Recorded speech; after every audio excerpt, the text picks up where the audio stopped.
and it's really good to see you guys here again. Once again, my name is Mildred, and we have over here, introduce yourself. My name is Joel Wallace. What's up, y'all? This is your co-host, Rickard, Jean-Noel. We welcome you to the 28th episode of The Real Word. Pastor Cameau couldn't be here with us today, but we have our guest host, Miss Mildred, and we also have a special guest in the house, Brother Joel. And Brother Joel is going to speak to you about himself, and we're going to just talk about a couple things. Quick regulars, we thank you for watching. We thank you for always supporting the show. We thank you for always watching us. You know, in episode 28, we're pushing that 1 year mark. Matter of fact, this month is going to make a year since we started the show. And congratulations. Thank you. So it's just been a huge blessing for us to get this far, and we thank everyone that's been supporting, everyone that's been watching, because without you guys, we would have never made it this far. Okay, so Joel, you gonna tell the people a little bit about yourself today? All right. So my name is Joel Wallace. 25 years old. I'm from Brooklyn, New York. I'm studying music at City College of New York, located in Harlem. I lead praise and worship at the Hebron Youth Church 3 Saturdays of every month. I play guitar and a little bit of piano. And so you sing too? I can sing. I come from a singing family. Okay. My mother, my brother, and my 3 sisters, they all can sing.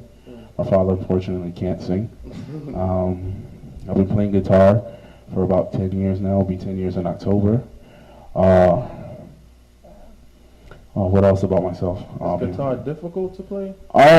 It takes time, as with any task, and it takes time to master.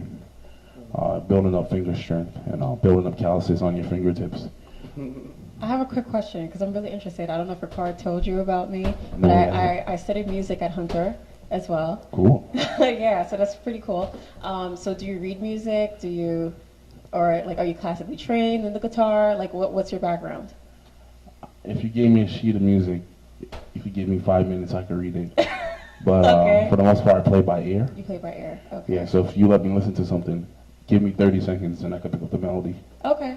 I'm not classically trained. In fact, at City College, I'm trying to audition again into their jazz program. I had a feeling. I know they have an amazing jazz program. I wanted to go there. My brother actually went there for music too, so that's pretty cool. It's nice.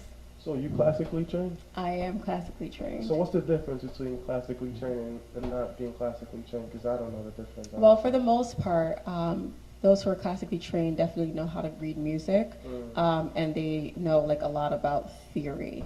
Like, some people who are not classically trained, there are different kinds of theories anyway. But the main difference is the sound, the chords.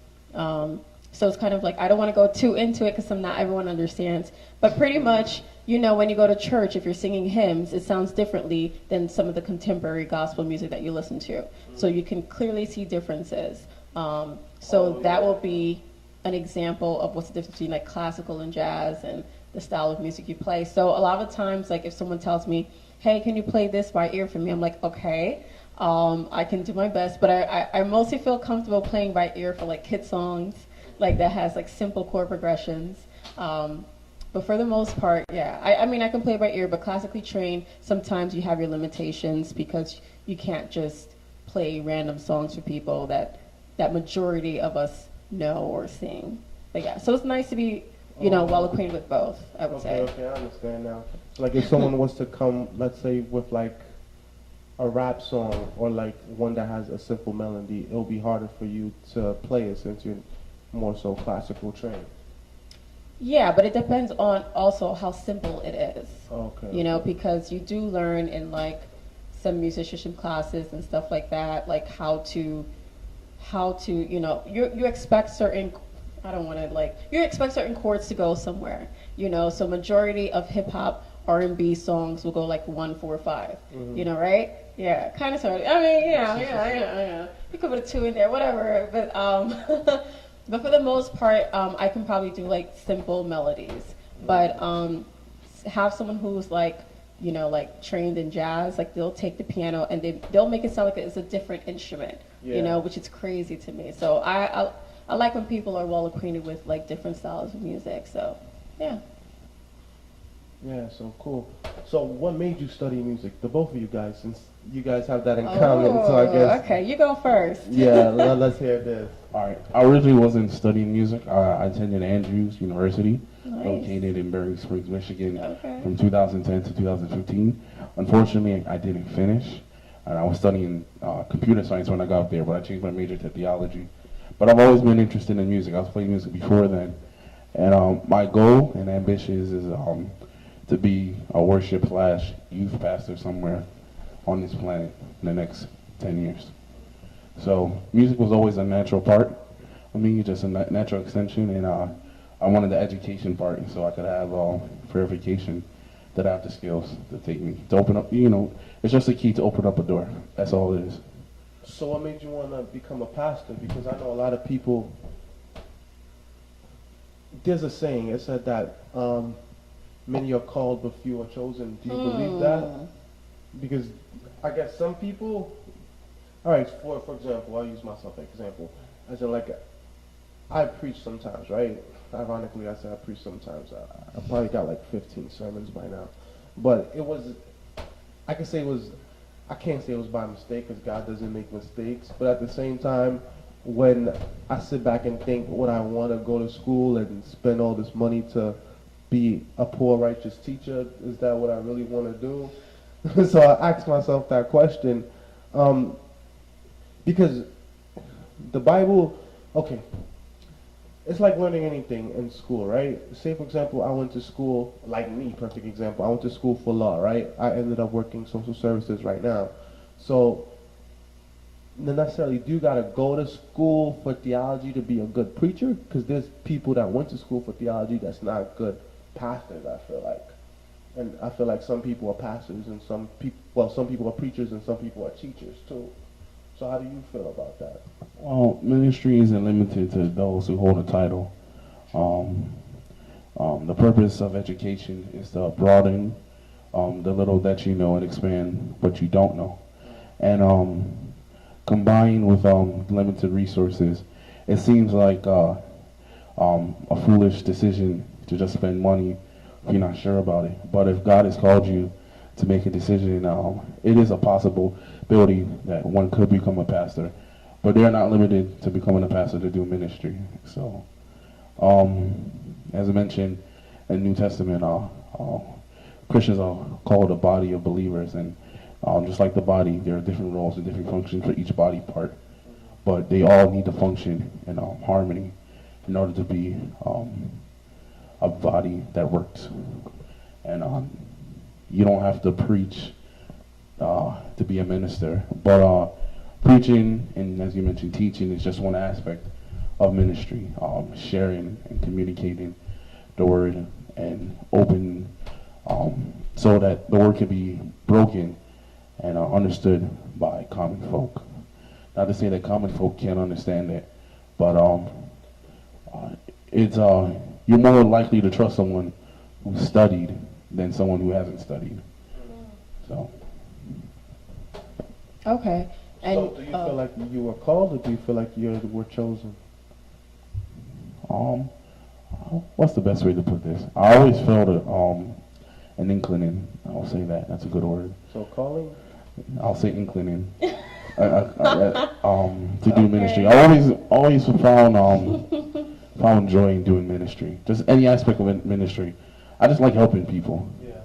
And I may not be as comfortable speaking up front in front of people, but just helping people and ministering and I guess doing administrative work have always been a calling. And I just love sharing Jesus.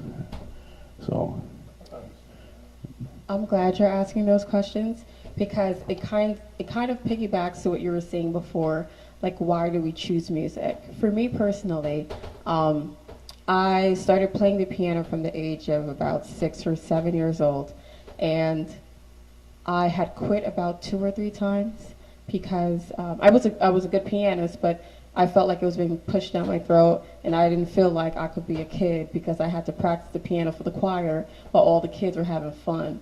So I was just like, this is horrible. Like, I like it, but don't make me feel like I have to do it.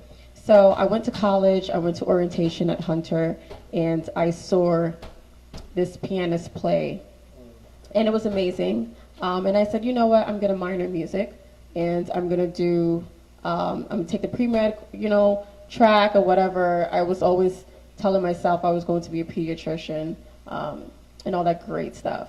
So then after a while, I spoke to some people in the music department, and I realized that having a minor in music was pretty silly because you couldn't really play. I couldn't do anything that I really wanted to do, so they suggested that I majored in music, and I did pre-med.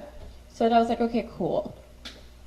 By my junior year, it was so tough, and it was just like, well, what do I do? Do I practice for 4 hours, or do I study for chemistry?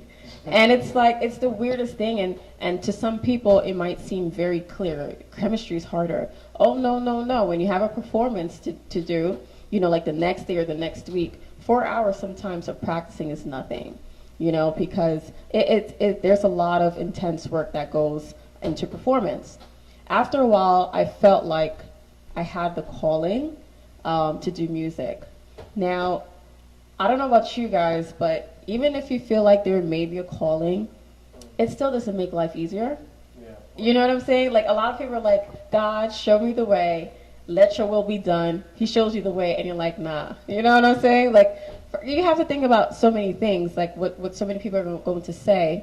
And at that time, I wasn't very strong-minded in the decision that I made. I had a lot of people come to me and tell me, you're too smart to major in music. Many people. And as an assault, an insult, of course, because they were like, music is a hobby, and especially in our culture, and I'm Haitian. And they told you to be a nurse? Not a nurse, but they were like, what happened to the doctor thing? I mean, still now, here and there, I'll have some people tell me, so when are you really going back to school? But that's okay. A lot of them got over it over time. But I decided to stick with music. And it was one of the hardest decisions I had to make because I had to let go of other passions.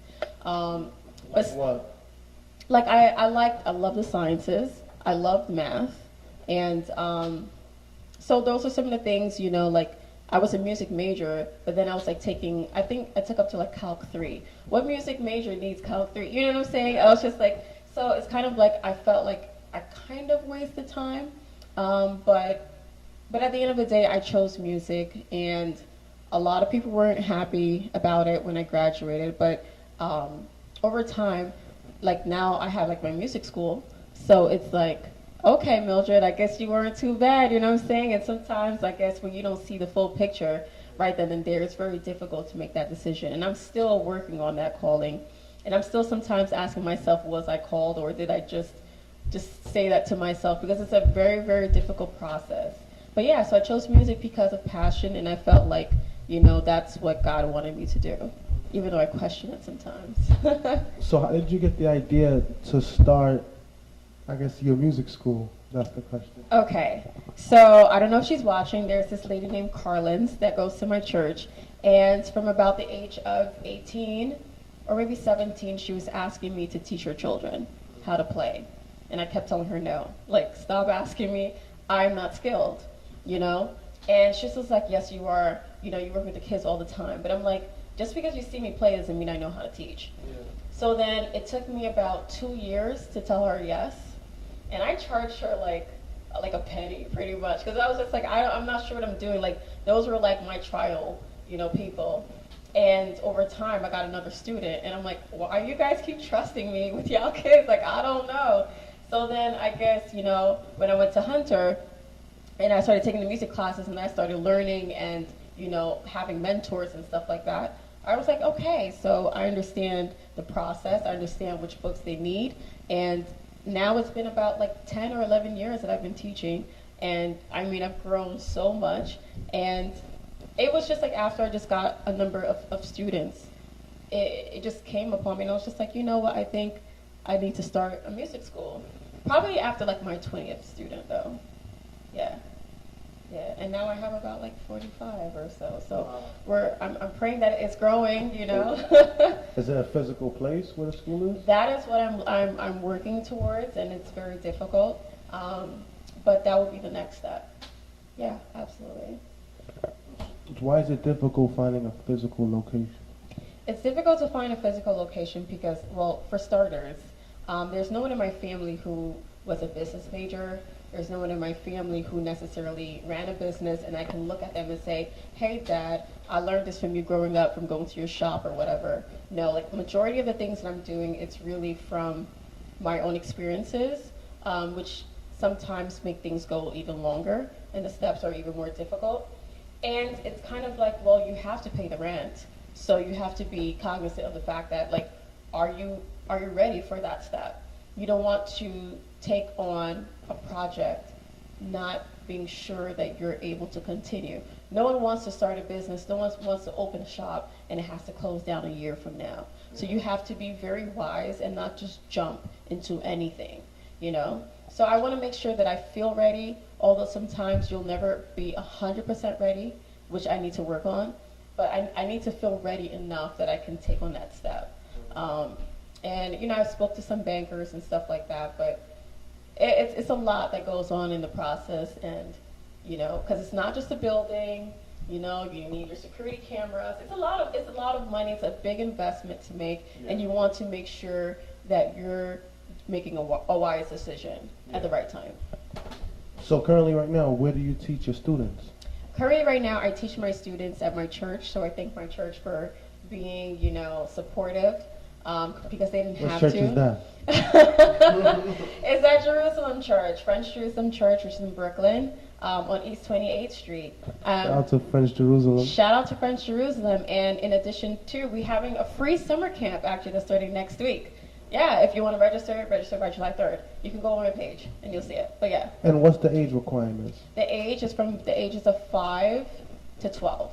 So every day from Monday through Thursday, we're teaching a different instrument. We have voice lessons on Mondays, violin lessons on Tuesdays, drums on Wednesdays, and guitars on Thursdays.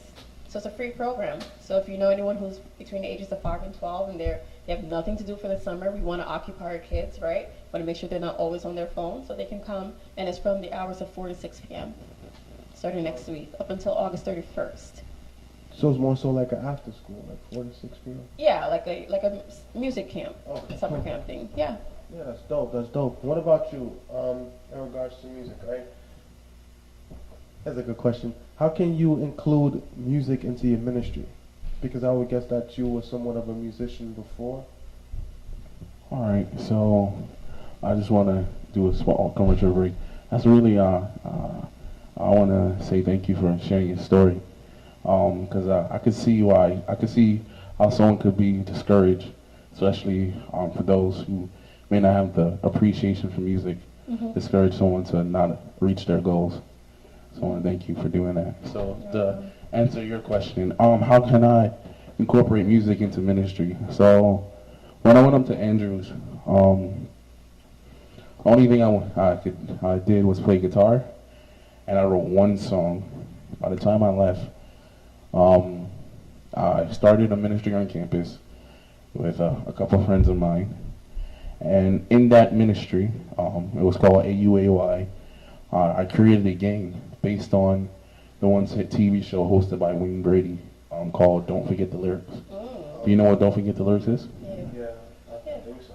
So basically, think of it like karaoke, and at a certain point, the music and lyrics stop, and you have to fill in the blanks. So this was in 2000. The first game I made was in 2011. So I made the game in Adobe Flash, CS3, and the game had 28 songs in 4 categories. One was gospel, one was CCM, one was AY songs, and one were hymns. So in each category, there were 7 songs, and in each song there were missing lyrics that I predetermined where it stopped. But I was the only one who knew where it stopped. So just think of it like a quiz game. Like someone will come up, we'll divide the church into 2 sides, right? And say party A comes up, and I'm like, hi, my name is blank, and this is the game. To pick a category. So there's a board behind them, because it's a game, so it looks like a real game show with a board. And then you pick one of the categories. They pick gospel. And then they pick the gospel song in the category. So it tells them the artist, the name of the song, the year was released, and how many words are missing. So say this game, the song had 5 words missing, which is a typical number of lyrics missing. So the music will start playing, and you'll see the lyrics on the screen. And at a certain point, the lyrics and the music stop. And now the person had the option to either answer the song, hear it again, or use a lifeline. And as of last week, I just finished my 9th version. Oh, nice. So I have 3 regular versions, which include the gospel, which has gospel, CCM, AY songs, and hymns. The 4th version is a Christmas edition. The 5th and 6th version are 90s gospel. The 5th one is 90s gospel. The 6th one is 90s gospel with music videos. The 7th edition is 2000s gospel and CCM with music videos. The 8th edition is gospel, CCM, AY songs, hymns, Southern gospel with music videos. And the 9th edition, which I just finished, is 50 songs with 10 categories. And those are gospel, CCM, AY songs, hymns, Southern gospel, Christian rap, 80s, 90s, 2000, and bonus. And I've taken this game across New York City. So we played it at Andrews University. We played it at the Andrews Oakwood Basketball Game AY program. I played it at a number of churches in Brooklyn, a number of churches in Queens, some in Long Island, including even one in Massachusetts. I've used this game as an outlet to not just introduce songs, but also reaffirm songs that people have learned in the past. And I usually end the game with a scripture that says, you know, whatever you do in word or deed, that you always do this, be mindful of God. You know, we're singing praises to Him. And it's just a friendly reminder, because many times when we have a music program in church, we always hear about the bad things about music. So every time I go to a church, I always try to lift up music and why we should worship, and also the diversity of music. So I'm not limited to just one genre. I try to incorporate as many genres as possible.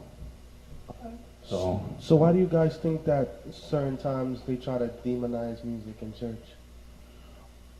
Well, personally, I feel like sometimes they give the devil a little too much credit. Like, I honestly, because look, I feel like music is here for us to enjoy at the end of the day. Music was created for a reason.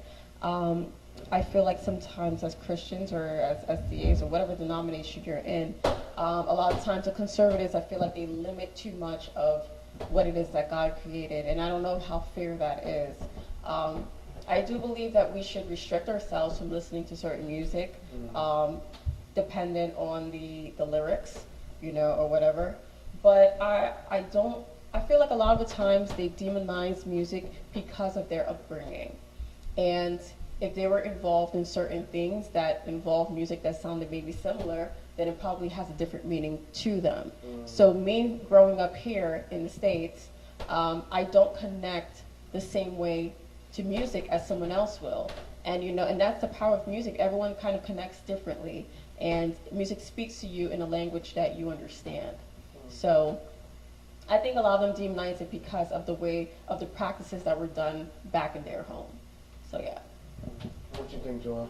I agree with her. I would say that cultural differences play a key part. One's upbringing of what to do and not to do help shape their worldview and their viewpoints. And if you're not informed well enough to make a critical decision, you may make a decision that may seem logical in the short end, but in the long term, it may be damaging. Not to say that you shouldn't be cautious, but you should also be mindful of how you make certain decisions.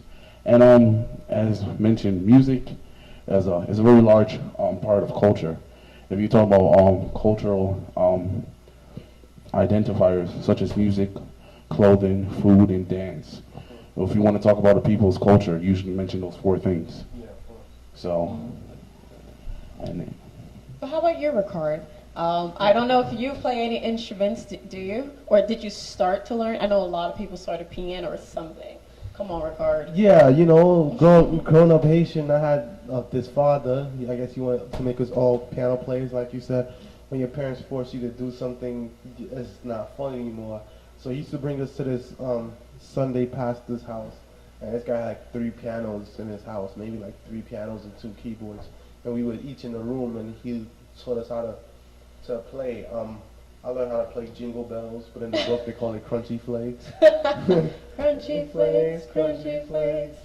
Give us some to eat, blah blah. And I also learned Joy to the World. I learned a couple songs. I was good to the point where I could play piano with my eyes closed at one point, and I could read it.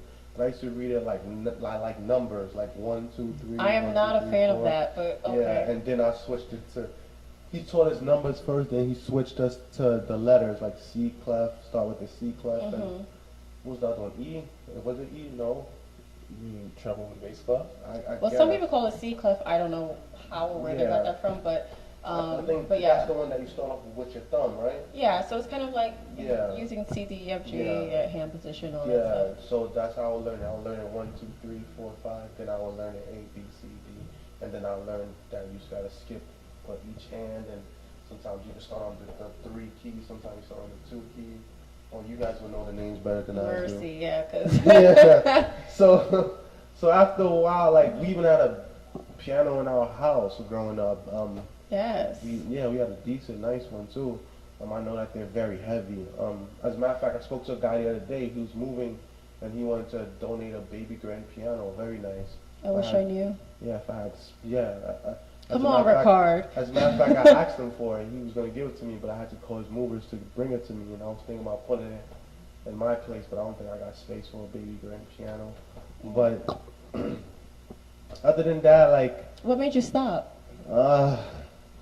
Okay, to be honest with you, I stopped because I found interest in other things, you know, mainly, I guess, like women and money and stuff like that. Ironically, I had an ex-girlfriend. She was like, "Oh, why you stop playing piano?" I said, because I got more interested in getting money. She was like, "You could have got even more money if you became a good piano player." I said, "I guess, but I don't know. I guess." Like, I don't think it's for everyone. However, now that you have a child, do you feel like you have a different perspective? Like, what if she's like, "I don't want to do anything"? You know, would you be like, "You know what? Learn an instrument." Or try to learn an instrument. Do you think that you'll try to push anything? No. Knowing the benefits? No, I wouldn't try to push anything because like I said, when your parents try to force you to do it, that's when it's not fun. I would see what she likes, you know. Even now, when you go to church, little kids, they'll run up to the piano, they start hitting it, and they'll play it. And there's kids that go to the piano more often than other kids. So, like, those kids, I guess, they like it more than the other kids. But I wouldn't try to force the kids to do anything that they don't want to do. But you wanted to do piano initially. Yes and no. Okay. Yes, I wanted to do it because it looked fun, and then when I started to do it, it wasn't as fun. But as I got better, it became more fun. But then after a while, I lost interest in it, if that makes sense. Okay. I didn't keep my interest long enough. Maybe if I was playing like in a church or playing for people, or if I knew some really, really nice songs like Beethoven or something like that. Because I've always been a fan of classical music. I always like classical music, you know, Sebastian Bach and things of that nature. Like I like the classical ones, you know. And I like that song. It's too late to apologize. I like to play those songs. Like my brother, he took a couple classes, and then he had bought a keyboard for himself, and he taught himself to keep playing. Like, so he kept playing off of air and learning on his own. And then he took music in college when he went to John Jay. He minored in music. But I guess me, I'm more like the practical person. I guess you could say so. I guess I don't know. I guess it wasn't for me anymore. Okay, well, I don't know if Joel, if you'll agree with me, but there are many times I hated the piano. Many, many times. But I feel like you kind of have to pass that step. Like, and usually those who kind of like overcome that hard spot are usually the ones who make it very far. Yeah. I don't know if you've ever had a moment where you're like, I'm done with the guitar. No? Yes. Okay, most musicians go through that, which is why I have a different perspective. And I feel like with kids, if that can happen with anything. And the more that they're allowed to lose interest easily, and that's okay, they'll do that with everything. There are many people, they start off with baseball, after a while they lose interest because they're probably not performing as great as they wanted to. Basketball, piano, guitar, violin, whatever it is. So, like, even me as a teacher, when I tell parents, and they come to me, they're like, their child is losing interest, I always ask why. Is it too difficult? Is it like, what is the reason behind it? Do they really hate it? Majority of the times, and I've encountered many older people who said, wow, I wish I stuck with the piano. Because as a kid, you can't see it. You can't see the future. You don't understand, the meaning behind it, how important it is, and, how good it is to be well-rounded. And you don't know how that can help you later on in life. I never in my life did I think that I would be taking steps to have a music school. Of course, I can't see that at the age of 6 or 7. So I think a lot of the times it's like when someone loses interest, I say you make them stick through it. You stick through it. If you're losing interest, stick through it, and they will we'll probably add like a sport. Yeah. You know what I'm saying? But you have to learn how to stick through something. And maybe like given like a year or 2 or 3, if they really hate it, you will know as a parent. Yeah. You know what I'm saying? But you probably could play It's Too Late to Apologize had you stuck with the piano, you know what I'm saying? Yeah, I think I still have love for pianos. I think that's why when I seen the other day that the guy was giving away the baby grand piano, maybe that's what made me contact them, because I always had the love for piano. It's just that a lot of other things came about in my life, that took my attention away from the piano. Smiling. Like what were some of the things you said again? Like different things, like women, the streets, parties, clubs, I don't know, and then I got a car, because I started playing piano later on in life. I went, when my father started taking us to lessons, I was already in my teens. Oh, that's so, so I was going through that transition, and then when I stopped wanting to go, my siblings was like, all right, we're not going either. But the guy, he wasn't even charging us much neither. He just liked the fact that people were coming to learn the art, I could say. But maybe one day if I get a big enough house, I get a big piano and I'll put it in the living room, and maybe if I get like Floyd Mayweather, I have Ray J come over and play the piano. No, I'm joking. But I feel like if I have an actual piano in the house, maybe it'll come back. So I remember, maybe, because last time we had a piano in the house, it just got dusty. Yeah. It sat there for a while. It happens to me too. I don't really practice. Well, how often would someone have to practice in order to be good? Like every day, you think? Go ahead, Joel. Take this one. You're the expert. I'm not the expert. Go ahead. I would recommend an hour a day, minimum. If you can, maybe to start off, maybe you start increments of 15 minutes until you get comfortable. And then once you reach a period where you feel like you can progress, go for an hour. Think of it the same progress of like going to the gym or studying for a class. The same amount of time you need for those things, the same amount of time you need to put in for anything else. It just takes time. But there are I want to say there are any hard rules, because if you have the time, you could practice for hours at end. Do that, but just don't practice. Learn songs, because that's the purpose, to learn songs so you could.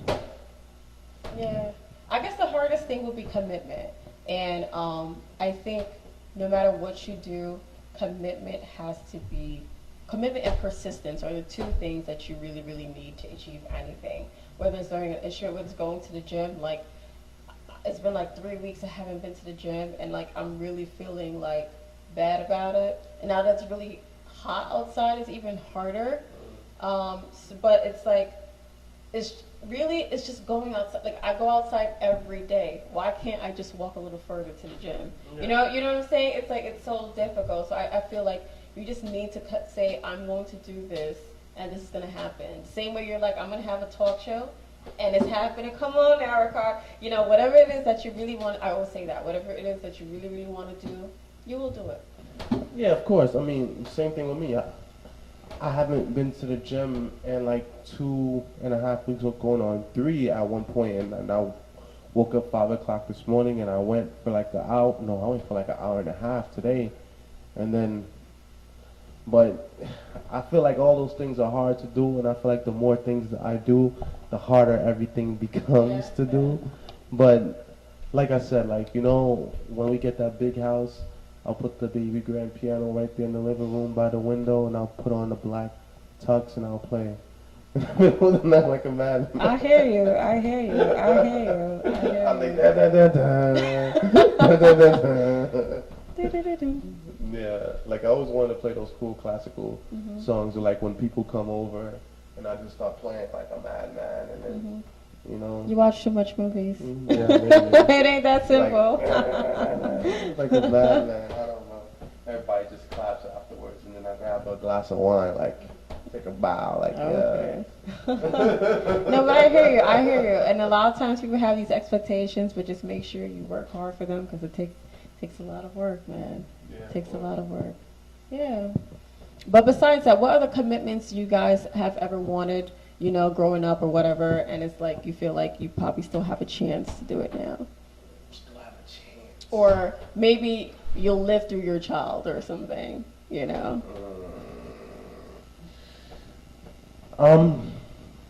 When I was young, I was good in a lot of different things. We used to play basketball from when the sun came up to when the sun set.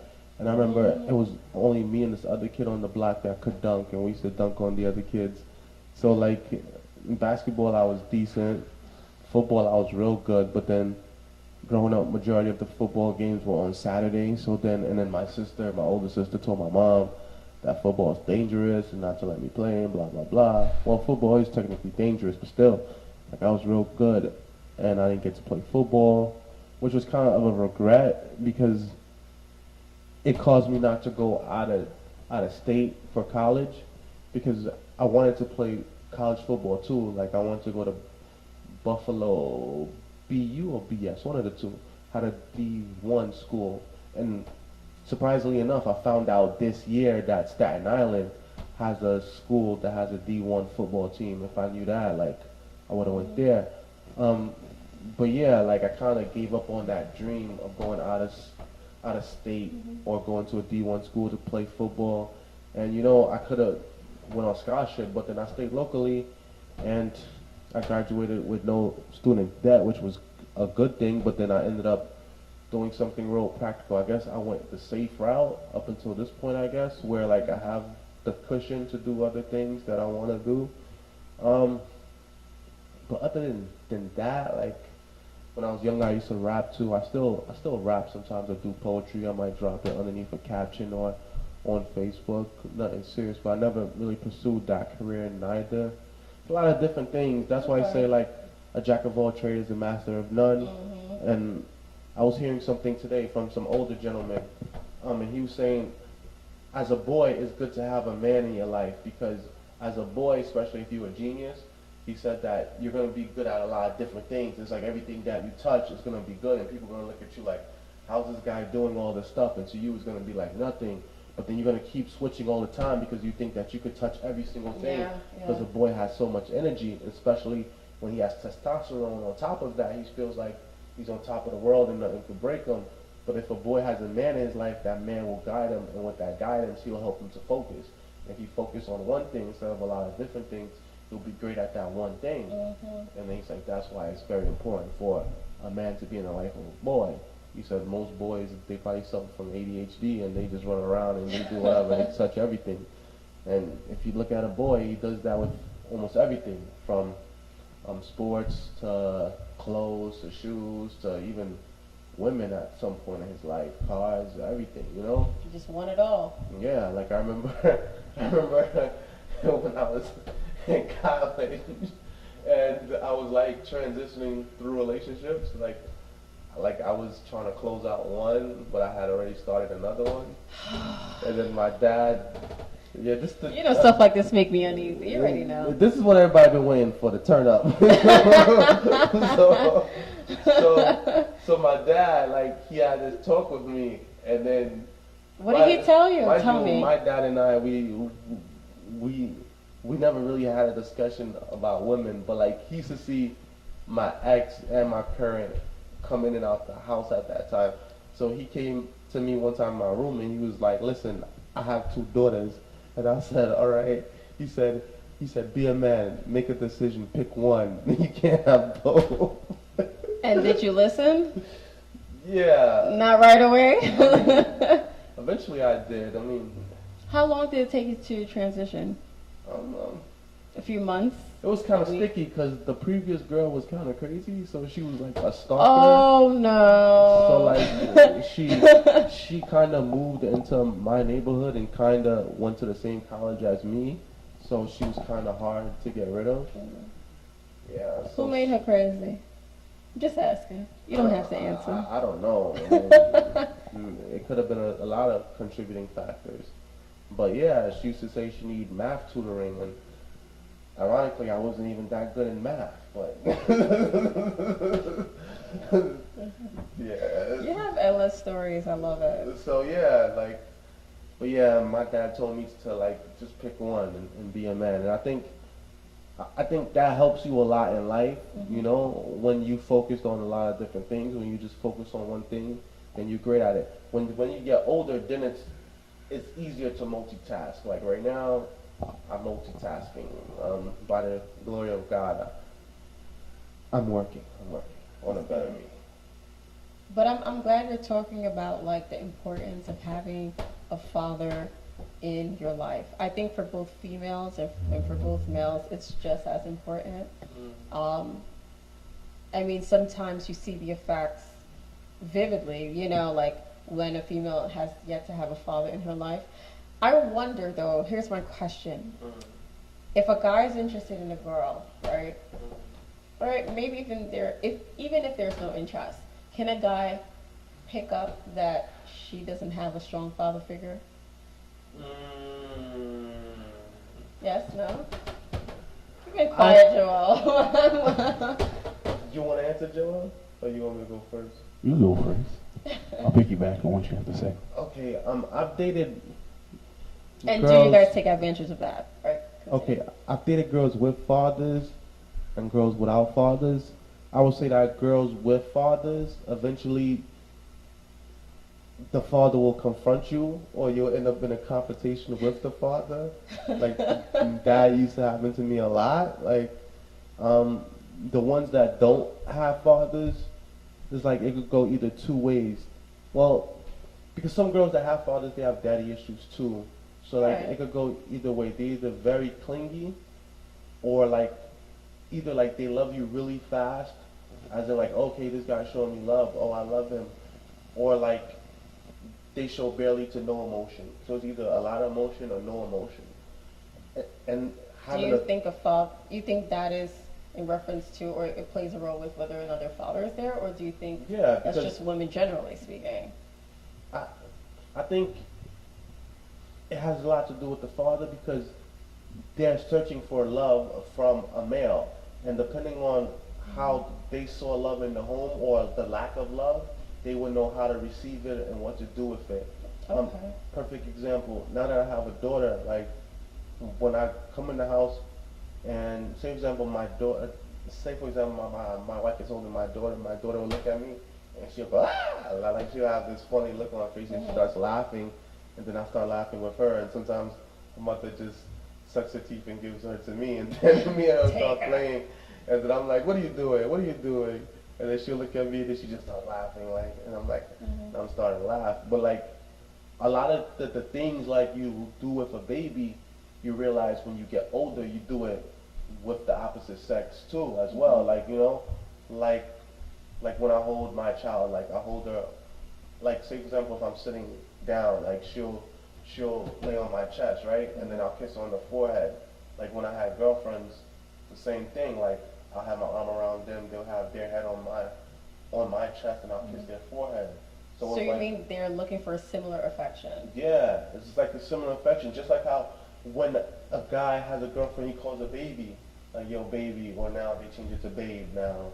You know? Like babe. Yeah, so it's think about it. The same way that your father treated you as you was a baby or little girl, that same way that you would want your husband to treat you, hold your hand, especially in times of either to show you love or to show you protection, pull you closer, hold you tight at night, put their arm around you, put your head on their chest, run their hands through your hair, pat your head, kiss you on your forehead, a lot of similarities, a lot. So it's if that was absent, in someone's childhood, you feel like they'll be a little more cold in relationships, or what? Like, it could go either way. It's either they're gonna be very cold and they're gonna push over the opposite sex, saying I don't need you, oh blah blah. They're either gonna be like a very strong woman, like I don't need no man for nothing, blah blah, this and that. My mom did it by myself, I could do it too. Or they're gonna be like, okay, it's a man, yay. Oh, the first man to show her love, she's just gonna give it up, you know. Or she's gonna be like, oh, I fell in love after like a week because she's never felt that kind of love before or never seen it in the home. So she could understand how that love is. I think when a father's in the life in regards to a daughter, she knows that there's a man that she could go to in case she has an issue with this man. Like I got into an issue like that before. Like I had this girlfriend, I was arguing with her, blah blah. I called her the B word because I got tight. She did something to get me real pissed off. And she called her daddy. Her daddy called me. That's right. And then her daddy came over to you and put you in your place. No, not really. It didn't happen that way. I guess he did not know me. I mean, I don't blame him. He was from a different borough. Wow. Rickard. You gotta but some reflection. Be like, all right, I may have been wrong. I mean, you don't need to. I mean, I explained to him the whole situation, like, and then he was like, yeah, I can understand your frustration, but that's still my baby girl. Because that's the first time, when I wasn't the first time that a girl's father called me, but that's the first time a girl's father called me for calling her dad, Other situations was a little bit different, but I've gotten that call from females' fathers before. That's great. So, if she doesn't have a father, then who's going to call, That's interesting. How about you, Joel? What's your take on it? All right. So, I mean, I have the depth of experience as Rickard, but just on observation and just doing a lot of reading, I would say that for children, the desire for attention and affection and validation is very important, and how and where they receive that from their fathers not only paints a picture of their family life, but also builds structures that may be positive or negative for the rest of their lives. So there are many examples of fathers and father figures. You have, from one extreme, you have absent fathers who aren't there, to fathers who are always there. And if I just want to generalize for just a moment, you'll say most fathers probably fall in somewhere in between. But how fathers show love and express love, and how they show that they care, paints a picture. Not to go deep into too much of family dynamics, but I'll use fictional characters because those are easy. No one should be offended. So, if you ever watch Full House, I'll use Full House because that's a good example. The father on the show was Danny Tanner, and I said this to myself. For a father, he was really affectionate. Compare that to probably other fathers. Let's use like Uncle Phil from Fresh Prince. Like, he's very serious. You could say he was loving, but you couldn't mess around. Then you have like fathers like Cliff Huxtable. He was a fun dad. Just examples. So about Carl Winslow. Carl Winslow. He also was an authoritative figure. He was a cop, so he demanded respect both in and outside of his uniform. But even though Steve Urkel calls Mishhead, he should have been arrested. He lived right next door to a cop, but he never spent a night in jail. But fathers and how they show love. Sometimes, I can't speak from a female's perspective, but I know for many men, they may have a hard time saying, "I love you," but they may have a better chance of showing love. But sometimes those words of affirmations can carry the same weight as just expressing that love. And sometimes what they didn't receive in one aspect of relationships, say like I mentioned, like an affection dad, or a serious dad, or a fun dad. They may try to find that in future relationships. So just something to be mindful of. I'm speaking generally right now, because there's too many dynamics that haven't been addressed. But just, if you've gotten something, you'll either look for it, but you also, in the same breath, if you haven't gotten something, you'll also try to look for it. Do you think that, like, the roles of fatherhood has expanded as the years have gone by? Like, do you think, like, now there's a higher expectation from you guys? And do you guys want to live up to that expectation? And what kind of father would you like to be? And I don't know if you have a child yet or not. I don't know. So if you don't have a child, I guess, like, in the future, what kind of father would you like to be? I know, Rickard, you already are one. I'm sure some things are changing already. Yeah, I mean, yeah, even before I had a biological kid, I had a stepchild. Been in his life since he was maybe 1.5. And I can say, like, he's changed my life a lot. Like, and I taught him how to do everything from holding himself when he pees to, like, even, like, carrying himself in church and things of that nature. And you can see that they emulate you a lot from the things that you say to the things that you do and how you move. Like, and it's like, he was like, I love you, Daddy. And I'm like, I love you too. Or like when he does something, he'll be like, look, I did it. And so I did a good job, right? And I'm like, yeah, good job. And then he'll give me a high five. Or like he'll come, like say for example, I come from work, he'll run up to me like, Daddy's home. And then he'll jump up into my arms. And then, or sometimes like I'll kiss him, his mother. And then he'll be like, oh, you're going to give me a kiss too?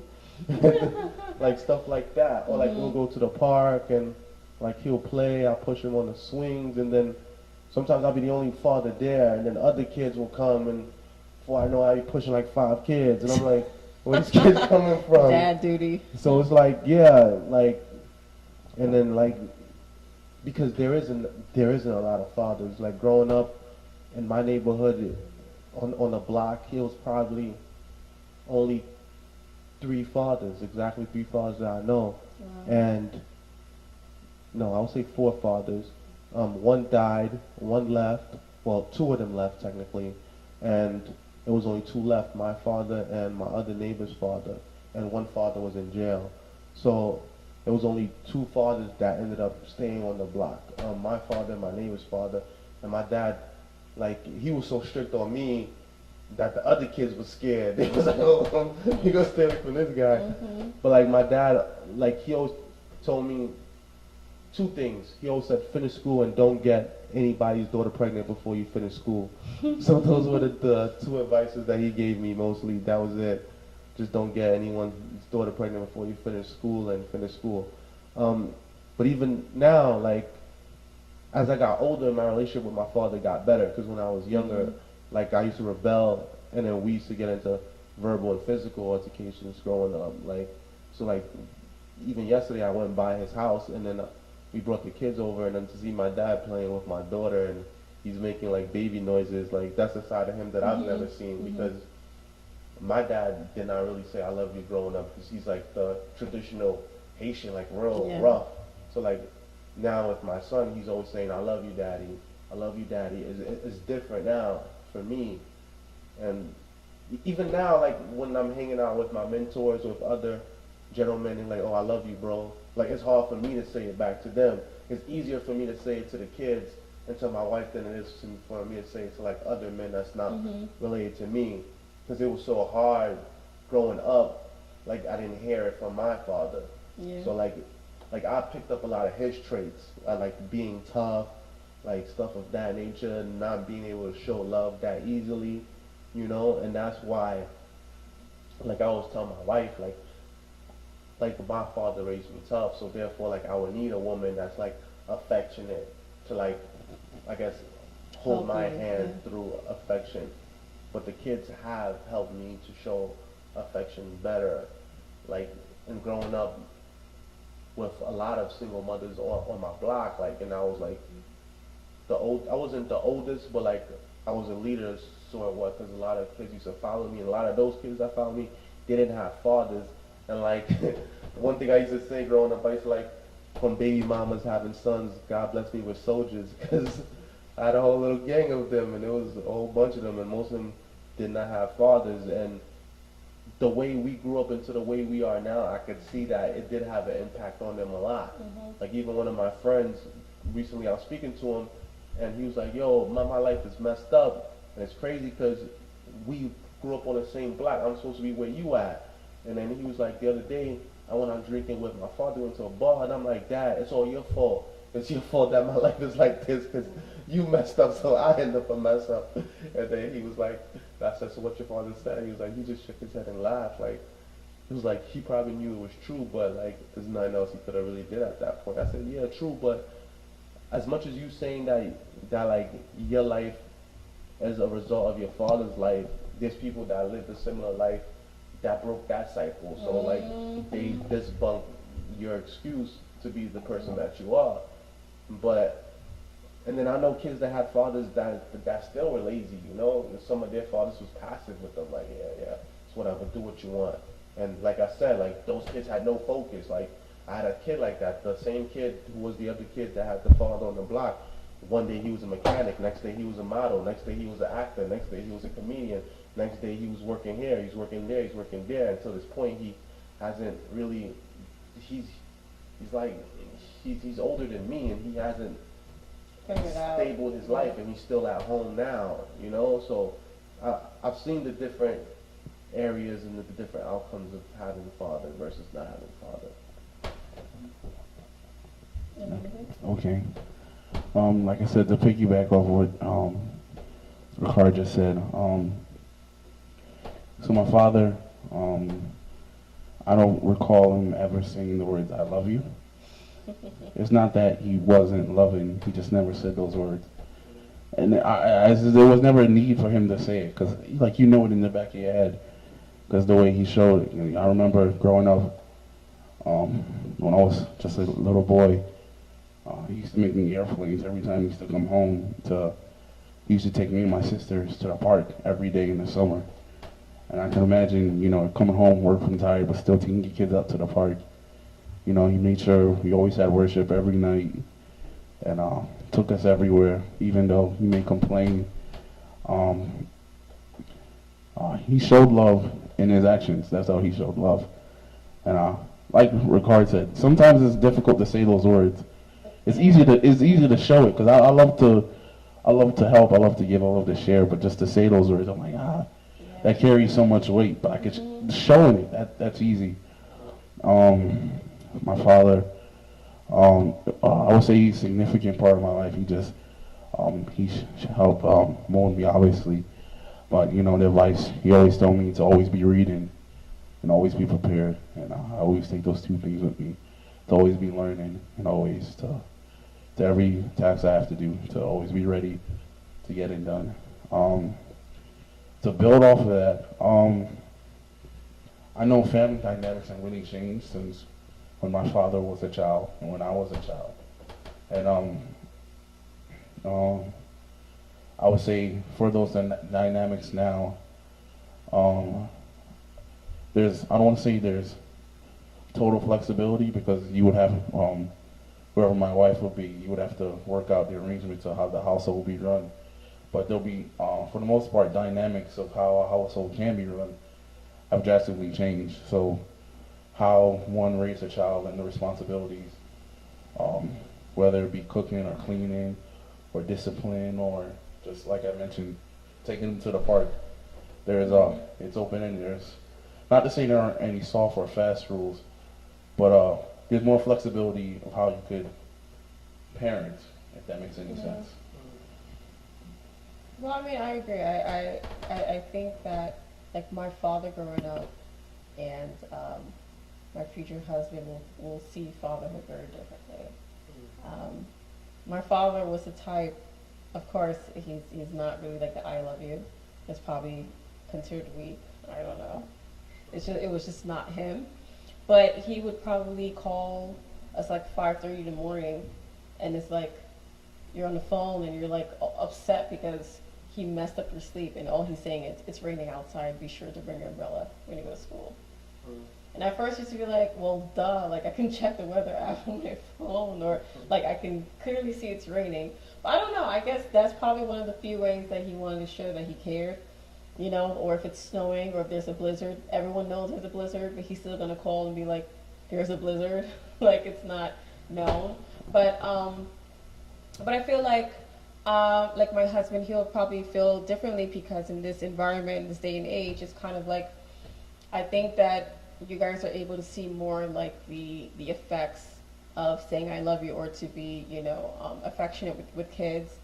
And a lot of times you don't want to be as rough as your parents were, you know, and it's not just guys too. Like I was like very similar too. I mean, like for me to say I love you, like who are you? Like you don't, like what? Like why would I say that? You know, and I don't know if I would consider myself cold, but it was just not something that was in me. And I didn't want to be forced to tell anyone I love you. I didn't want to be forced to feel anything. And if it wasn't there, it just wasn't there. You know, and I guess it was just as I got older and I started looking, and I'm like, I want to experience love like that. You know what I'm saying? So it's like, and then you grow and you learn and you understand that that doesn't necessarily make you weak, and it doesn't necessarily, you know, yes, it puts you in a vulnerable position, but sometimes it's worth the risk if it's for the right person and, you know, whatever. So even me growing up, it's just like I told myself, you know, I want to be a lot more affectionate with my kids or whatever. Of course, it's probably going to be easier said than done because you might want the whole world. And then when you get into that situation, you're like, okay, this is a lot tougher than I thought. Yeah. Like, just like you said, like just to say these words, you know, are pretty tough. But I think if you have the right person, you know, they can help you get to that place. You know, and if you understand who you are, then yeah, definitely. Have you ever been in love, Mildred? I have. I've been in love, yes. And this is what I would say. I would say it's an amazing feeling. It's an amazing feeling, and it's a questionable feeling because you're like, wait, hold up. I used to say all this, I'm not doing this, I'm not doing that, never doing this. And you find yourself doing so many things that you said you never would because, you know, you love the person. And like, the feeling is just, it's amazing to wake up and to you know, to know that there's someone out there that you feel close to, or, you know, or vice versa. Now, what I would say though, it's probably even better to love the right person, because if you love the wrong person too, it's pretty tough. You know what I'm saying? And I wouldn't call it a waste, but it's like, it's not necessarily worth it. But I think the feeling of love is amazing, and to love the right person is even more amazing. That's what I would say. So guys, closing thoughts before we close out? I don't know how we got from music to love, but that was cool. But music is love. Yeah. It's a lot of similarities. Yeah. It's a lot of similarities. So closing thoughts, Joel? I would say that starting with music,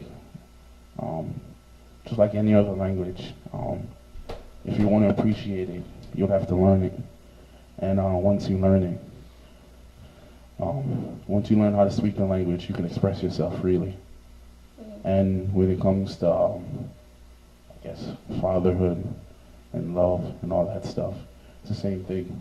Once you experience it, then you can experience it. You can only get what you know, or what you have.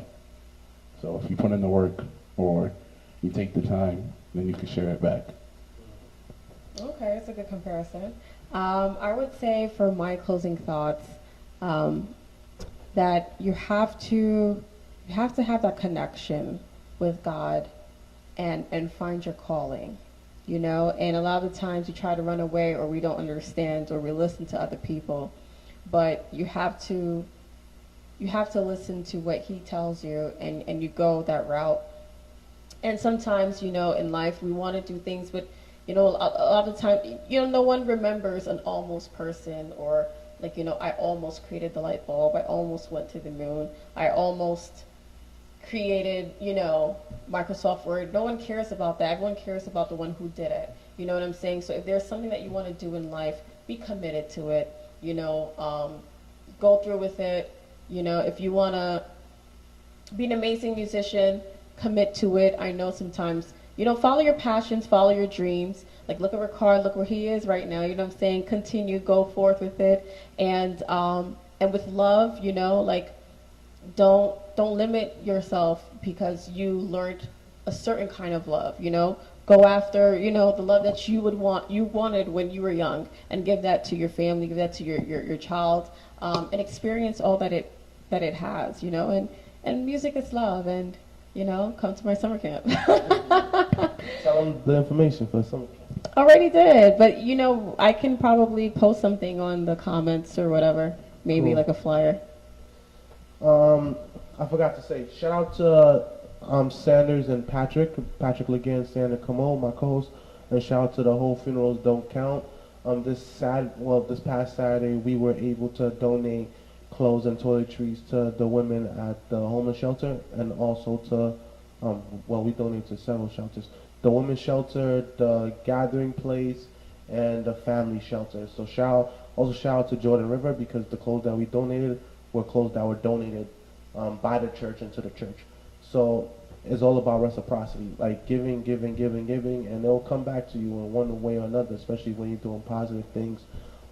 If anyone wants to do community service, wants to team up with The Real Word, just contact me, let me know. My email, Rickard, RAYCARD, 12B like boy @yahoo.com, or you can email us at therealwordtv@gmail.com, and just let us know if you want to work with us in regards to community service.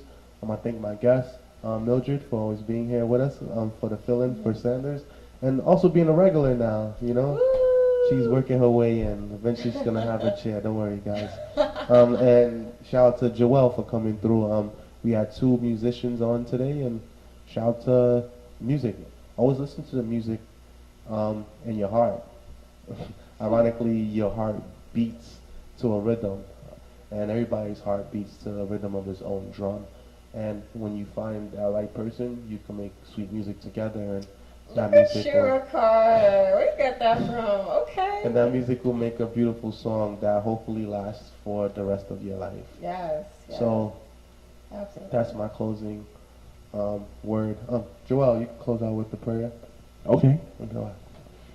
Heavenly Father, thank you for allowing us to meet on this video broadcast, that we could discuss a variety of topics, that we could not just go in detail about them, but we could express our feelings, our emotions, our opinions, and what they mean to us. Thank you for the opportunity to share this, both in broadcasting on the World Wide Web, and that we can, Rickard and his team can continue to share. In Jesus' name, amen.